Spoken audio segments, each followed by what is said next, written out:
Hello my friends and welcome once again to this Red Gaming Tech video of myself and Marta. Hope you guys are having a good day so far, enjoying this absolutely gorgeous weather. I do apologise for any background noise. I do have my window open, but I will die if I close it. It's already hot enough in here without the fan on. Anyway, before I get into today's topic, I just want to quickly say that I have finally created an official RGT Discord channel, and you can find an invite link to that pinned in the top comments below this video.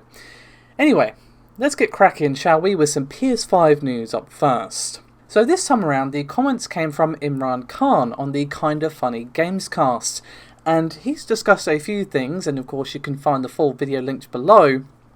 And he talked about how we're going to be seeing both the PS5 and Xbox Series X's price revealed quite soon. In terms of what he actually had to say, he said, quote, "From what I've heard, they both have to talk about hardware this month, in terms of pricing, availability, and blah blah blah. I've also heard that, I don't know if it's this month or later, but they both have more software to show. So whether they do it now or before the launch or even after the launch, they both have things that are going to be like, oh damn, I can't believe they're revealing that here. I expect Microsoft knows what deals they don't have so they know what to prepare for." And he also went on to say that there's more third-party reveals coming from Sony. He said, quote, "They're holding on to some things that I'm really surprised they're holding on to, and I wouldn't be shocked if they showed them soon." So this makes sense. The rumours have been strong and consistent that we're going to be seeing yet another event from Sony in August, and a pricing reveal would make sense. I know Microsoft and Sony have been in this lovely game of chicken where whoever reveals the price first loses, but obviously eventually they have to tell us because people need to know how much they need to save up. I'm curious about what these third-party games are from Sony. Perhaps it is the long-rumoured Silent Hill game that we keep hearing rumblings about, or it could literally be anything. It could be the new God of War. That would actually be pretty hype, actually, a new God of War. I'd be down for that.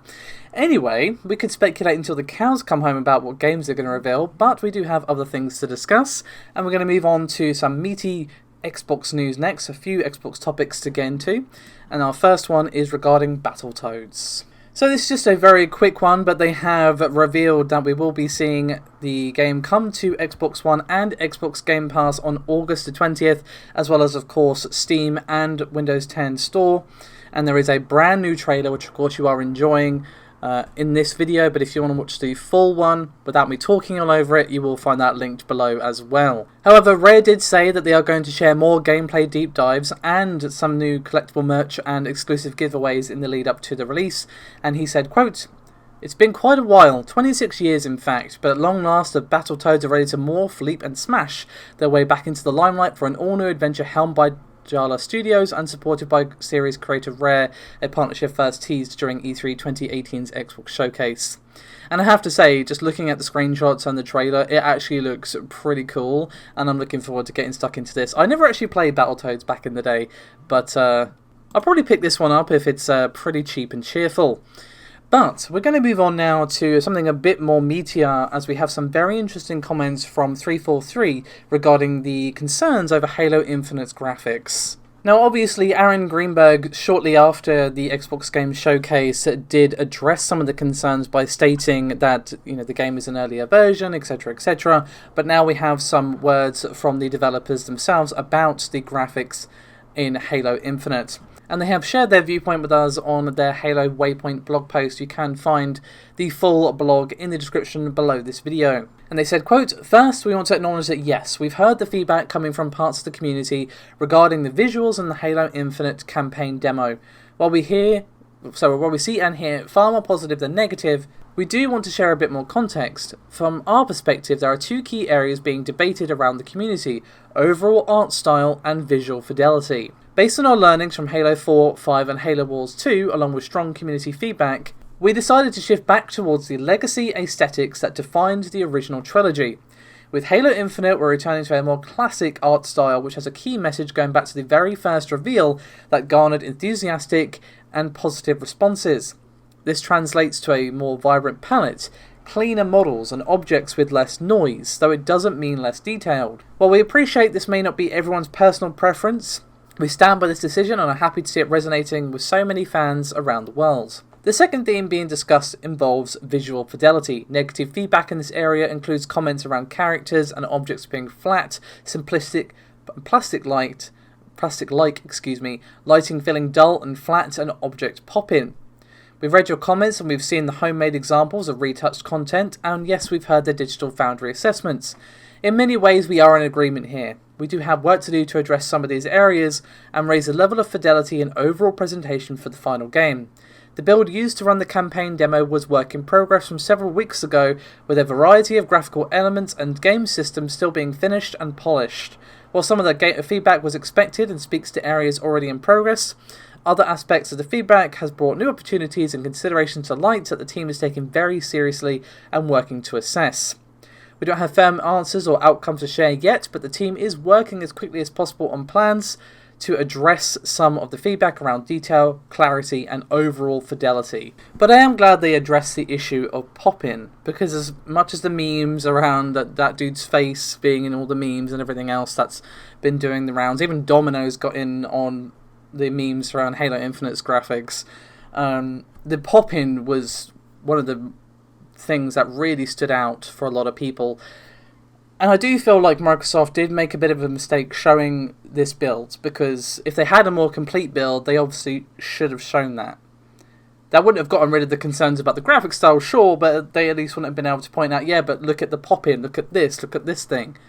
So hopefully, next time we see Halo Infinite, we will see a more complete experience, a more next-gen experience, I think. I think that's the main thing that kind of upset people about what we saw, is it didn't feel very next-gen. The only thing that really stood out to me at the time was the water textures. They were pretty nice. The gameplay itself looks fun. You know, the grapple mechanic looks cool, but I think a lot of people were just a bit disappointed by what they saw, but hopefully next time that won't be the case, but whether or not that is, we'll have to see.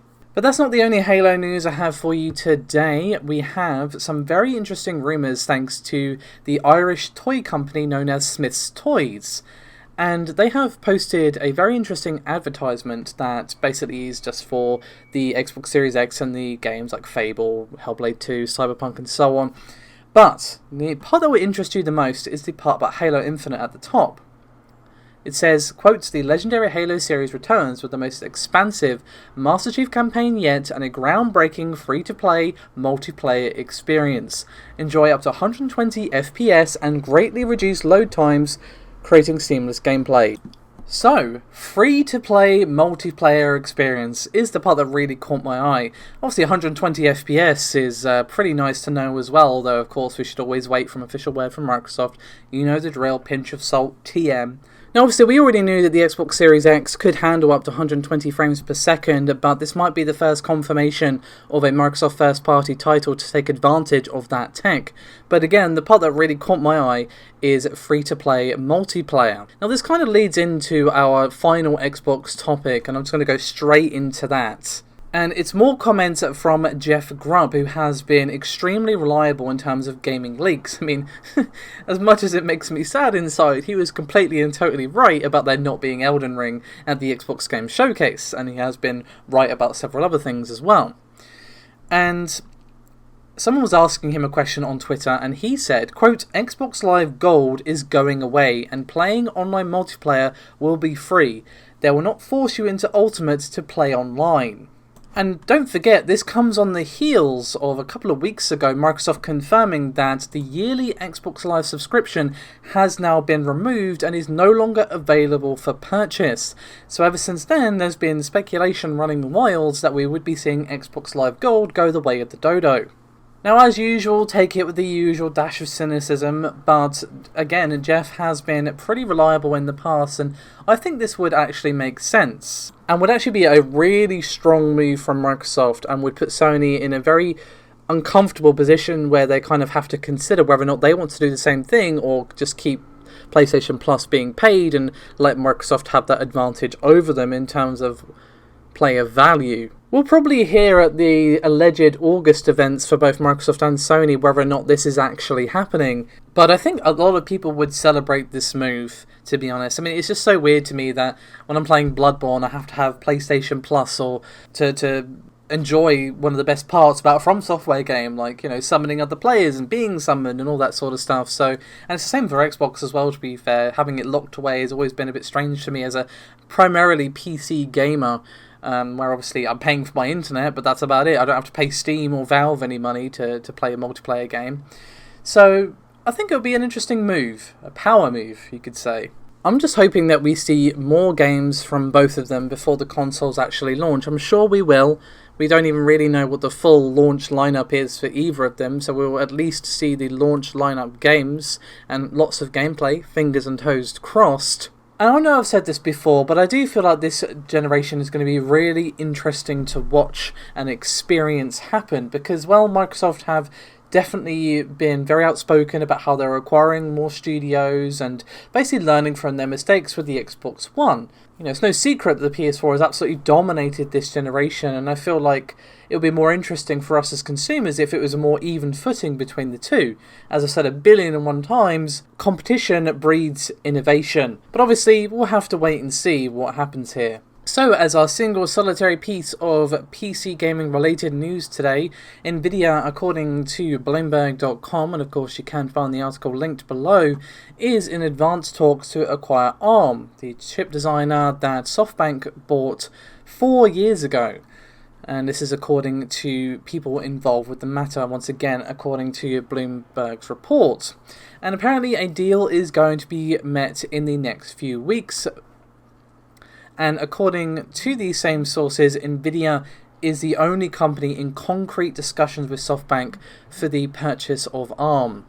Now, if Nvidia are successful in purchasing ARM, it could have several interesting ramifications for the industry because Nvidia themselves are a customer of ARM. So this purchase would likely trigger some scrutiny to make sure there isn't any funny business going on, as well as some concerns from their opponents. Now, there's a very, very real chance that these talks could drag on longer or fall apart entirely, and SoftBank may gauge interest from other companies if they can't reach an agreement with Nvidia, and unfortunately none of the companies involved have actually responded to Bloomberg's request for comment, so sadly do not have a statement from them. Now, I do wonder what their plan is for this, because they're probably going to pay a very pretty penny indeed, considering SoftBank brought ARM for $32 billion 4 years ago. So Nvidia already has access to several licenses from ARM. So you have to wonder, what is their reason for doing this? What will they do if they actually manage to purchase ARM? Now, sadly, we don't know. Again, it might not even happen, so I'm not really going to speculate on this. I'm just saying that all of these are questions that are raised by this. And on the topic of why Nvidia would actually seek to do this, we do have a bit of a statement from Neil Campling, an analyst over at Abound Securities, and he said, quote, "With Nvidia's low-cost fabless model enabling its focus on R&D, engineering and programming, the fit with ARM would be perfect. You need control of both CPU and GPU roadmaps, and this, of course, includes data centers. Strategically, Nvidia needs a scalable CPU that can be integrated into its GPU roadmap, as is the case with AMD and Intel." So, a bit of insight there as to why Nvidia would actually seek to include ARM in its portfolio, but obviously whether or not this ends up happening remains to be seen. Anyway guys, that is me done for this video. Thank you so much for watching. As always, your support is highly appreciated. Do remember to like and subscribe if you haven't done so already. And of course, check out our Discord if you so desire. Thank you so much again for watching, and I'll see you next time. Bye bye.